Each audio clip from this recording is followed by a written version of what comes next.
Balen Shah Lucifer हो अनि Lucifer मुर्दाबाद मुर्दाबाद लुसिफर पाइदैन देश चलाउन खरानी विदेशीलाई बुझाउनु भयो तिम्रो बाउको दर्ता हैन नेपाली जनताको हो देश दुई चार जना झोले जम्टे नाता गोता इष्ट मित्र गर्लफ्रेन्डहरुले हाई हाई गरेर केही लछाडपाटो लाग्दैन साथी यो 21 गते सुशीलाजीले चुनाव गरायो भने बालेनको सरकारले त कारबाही गर्दैछ झन् जीएनजीलाई जेल हाल्दैछ भने भ्रष्टाचारलाई होइन जीएनजीलाई जेल हाल्छ अनि यो कसको सरकार हो तपाई ऐनामा हेर्नु भएको छ छैन ऐना त टलक्क टल्के नि त यो लुसिफरले बनाएको सरकार हो कि होइन विदेशीको डिजाइनमा कोठामा बसेर गाँजा खाएर स्ट्याटस लेखेर यो लुसिफर बालेन शाह मुर्दाबाद मुर्दाबाद मुर्दाबाद लुसिफर यस्ता दलालहरू अब सलबलाउने होइन मन्दिरमा बज्ने घण्टी होइन यो हिन्दू सनातनी धर्मको घण्टीलाई हटाउने घण्टी हो के तपाईहरु कहाँ हुनुहुन्छ नक्कली हो कुलमानको टोपी हेर्नुस् त ट्रम्पको टोपी हो कि होइन बरबरा फाउन्डेसनले यति मान्छेलाई चाहिँ भोट ल्याएर रहेछ देखियो त अहिलेको सरकार ठगलाई बात भन्ने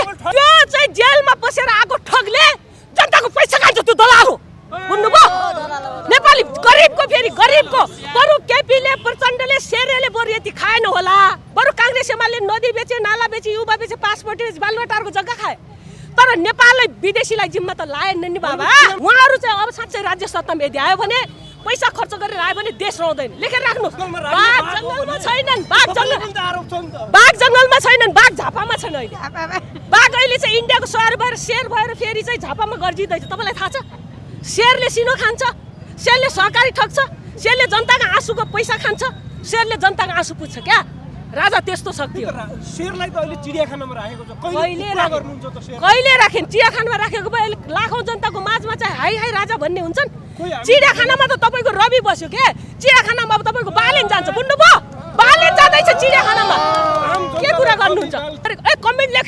लेख्नुस् गाली गर्नुस् लक्ष्मी मल्ललाई तर कालान्तरमा गएर लक्ष्मी मल्लको खुट्टा ढोग्न तपाई कमेन्ट लेख्ने वाला आउनु हुनेछ के बालेन शाहले गाँजा खाएर कोठाभित्र स्ट्याटस लेखे सिंहदरबार जलाइदिन्छु भन्यो मातमा गाँजाको मातमा 1 वर्ष अगाडि तर 1 वर्ष पछाडि जलाएर देखायो नि त नेपाली जनताको भाग्य छ नेपाल जगाउने भाग्य हो कसरी बाघ हो जसले नेपाल बनायो त्यो बाघ हुन्छ कि जनताको नाङ्लो पसलको चुरट बेचेको एक खिल्ली चुरट बेचेको पैसा जम खाने बाघ हुन्छ ठगलाई बाघ भन्ने कस्तो कुरा गर्नु उनले देश बेच्या छ सुन्नुस् उनले चुरट बेचेको महिलाले चाहिँ सहकारीमा राखेको पैसा खाएको छ भारत सरकारले ह तपाई देखाउनुस् त एक बोतल पानी बेचेको पैसा खाउनु भएको छ अथवा निमुखा गरिबको पैसा झम्पारे हो देश बनाउने बाघको नाति बाघ हुन्छ के स्याल नखुबाट स्याल खान नपाएर पेट सुकेर लक्क परेर अहिले आएर बाघ आयो बाघ नेपाली जनतालाई आग्रह गर्न चाहन्छु बाघ होइन साथीहरु तपाईको जनताले बाघ भनेर स्वागत गरिसक्यो ए होइन बाबा होइन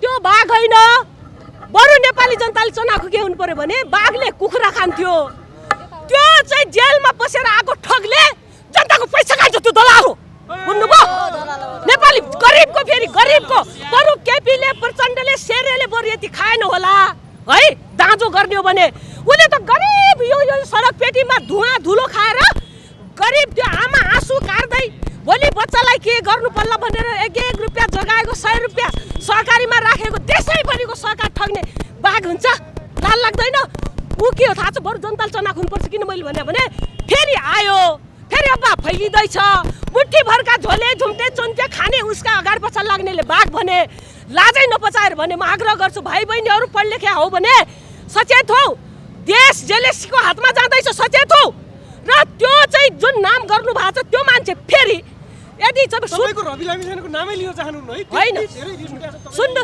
सुध्रिएन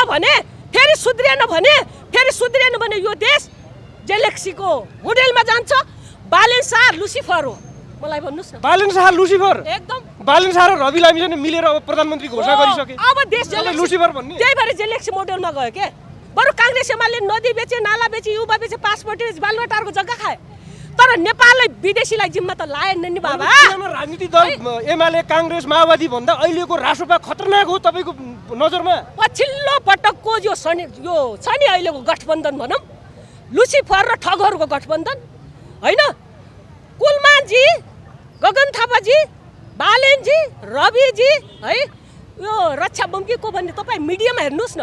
यी 4-5 जनाको नाम त आइरहेछ नि, भाइरल भइरहेछ नि। मैले आरोप ला हो र? यो राज्यका मिडियाले आरोप लागो होला त लागो। उहाँहरू भनेको लुसिफर र ठगहरू हो के। उहाँहरू चाहिँ अब साँच्चै राज्य सत्तामा यदि आयो भने पैसा खर्च गरेर आयो भने देश रहँदैन। लेखेर राख्नुहोस्, देश रहँदैन। यस कारणले बाघ चाहिन्छ नेपालमा। यो बाघले मात्र देश जोगाउँछ। जसले एकीकरण गर्यो त्यसका चाहिँ सन्तानले देश जोगाउने कि बाघ जङ्गलमा बसिरहेको छ, कहिले ल्याउनुहुन्छ बाघलाई यहाँ राजदरबारमा? सुन्नुहोस्, अनि पो होला नि त, अनि जङ्गलमा बाघ जङ्गलमा छैनन्। बाघ आरोप छ नि त। बाघ जङ्गलमा छैनन्, बाघ झापामा छन् अहिले। बाघ अहिले चाहिँ इन्डियाको सहर भएर शेर भएर फेरि चाहिँ झापामा गर्जिँदैछ। तपाईँलाई थाहा छ? शेरले सिनो खान्छ, शेरले सहकारी ठग्छ, शेरले जनताको आँसुको पैसा खान्छ, शेरले जनताको आँसु पुज्छ क्या। राजा त्यस्तो शक्ति हो। शेरलाई त अहिले चिडियाखानामा राखेको छ, कहिले राखेन? चिडियाखानामा राखेको भए लाखौँ जनताको माझमा चाहिँ हाई हाई राजा भन्ने हुन्छन्। चिडियाखानामा त तपाईँको रवि बस्यो के।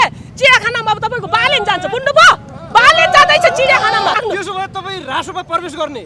नो, त्यहाँको नेता हुने भएपछि खुट्टा ढोक्नु पर्यो, नत्र त त्यो भने होइन। जब जेलेस्की यहाँ आउँछ नि, नयाँ चुनाव यदि भइहाल्यो भने, अनि युक्रेन बन्छ, अमेरिकाका बम बारुद नेपालमा खस्छन्, चाइना र अमेरिका लडेपछि अनि कसले रमिता हेर्छ?